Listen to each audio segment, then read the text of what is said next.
FARO RevEng 2020 Offset and Shell Generation. In this video, we will show you how to generate an offset or a shell from a mesh model using FARO RevEng 2020. To generate an offset surface, select a mesh from the project panel, then click the Offset command in the mesh menu. A bounding box in the 3D viewer shows a preview of the offset distance and direction. Adjust the resolution parameter to configure the desired level of detail of the offset surface. Use lower values of resolution to generate finer offset surfaces. Adjust the surface offset parameter to set the desired distance.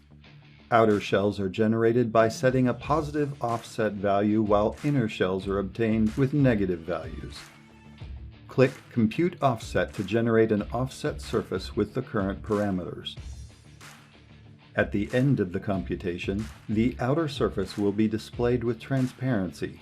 Use the viewer options to visualize the result of the computation individually. Click Done to accept the current surface and return to Home mode. The new offset surface is automatically added to the project panel. To generate a shell model, select the interior surface. Open the context menu by right-clicking the 3D viewer and select the Invert Normals command to flip the surface. Then add the original mesh to the selection by clicking the corresponding project item while pressing and holding the Control key. Open the context menu by right-clicking the 3D viewer and selecting the Merge Selected command to merge the two selected items into a single mesh.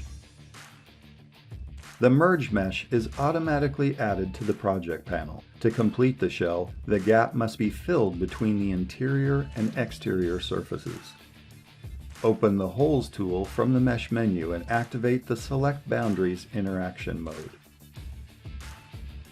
Select the desired boundaries by clicking them in the 3D viewer. The selection will be outlined in red. Select the Exact Planar Shape option from the left panel and click Close Holes to complete the shell with a planar basement. Click Done to confirm the current changes. Congratulations! You learned how to generate a closed shell of a mesh model with a given thickness using FARO RevEng 2020.